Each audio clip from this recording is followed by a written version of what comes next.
اور چاند ہے کہ ہم نے اس کی منزلیں ناپ تول کر مقرر کر دی ہیں، یہاں تک کہ وہ جب ان منزلوں کے دورے سے لوٹ کر آتا ہے تو کھجور کی پرانی ٹہنی کی طرح پتلا ہو کر رہ جاتا ہے۔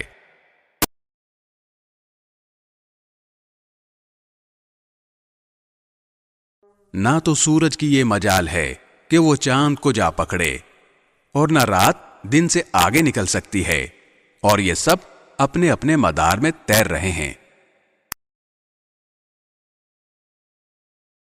اور ان کے لیے ایک اور نشانی یہ ہے کہ ہم نے ان کی اولاد کو بھری ہوئی کشتی میں سوار کیا، اور ہم نے ان کے لیے اسی جیسی اور چیزیں بھی پیدا کیں جن پر یہ سواری کرتے ہیں۔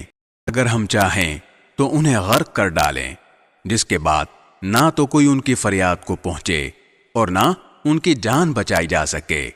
یہ سب ہماری طرف سے ایک رحمت ہے اور ایک معین وقت تک زندگی کا مزہ اٹھانے کا موقع ہے جو انہیں دیا جا رہا ہے۔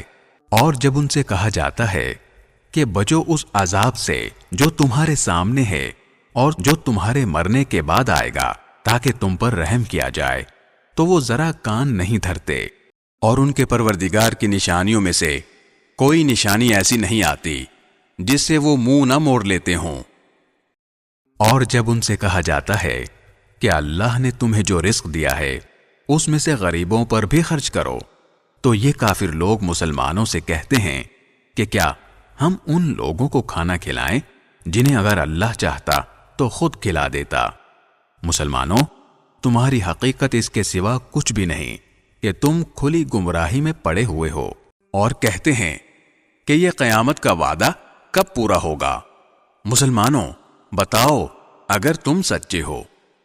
دراصل یہ لوگ بس ایک چنگھاڑ کا انتظار کر رہے ہیں جو ان کی حجت بازی کے عین درمیان انہیں آ پکڑے گی، پھر نہ یہ کوئی وصیت کر سکیں گے اور نہ اپنے گھر والوں کے پاس لوٹ کر جا سکیں گے۔ اور سور پھونکا جائے گا تو یکا یک یہ اپنی قبروں سے نکل کر اپنے پروردگار کی طرف تیزی سے روانہ ہو جائیں گے۔ کہیں گے کہ ہائے ہماری کم بختی، ہمیں کس نے ہمارے مرقد سے اٹھا کھڑا کیا ہے؟ جواب ملے گا، یہ وہی چیز ہے جس کا خدائے رحمان نے وعدہ کیا تھا اور پیغمبروں نے سچی بات کہی تھی، اور کچھ نہیں، بس ایک زور کی آواز ہوگی جس کے بعد یہ سب کے سب ہمارے سامنے حاضر کر دیے جائیں گے۔ چنانچہ اس دن کسی شخص پر کوئی ظلم نہیں ہوگا، اور تمہیں کسی اور چیز کا نہیں بلکہ انہی کاموں کا بدلہ ملے گا جو تم کیا کرتے تھے۔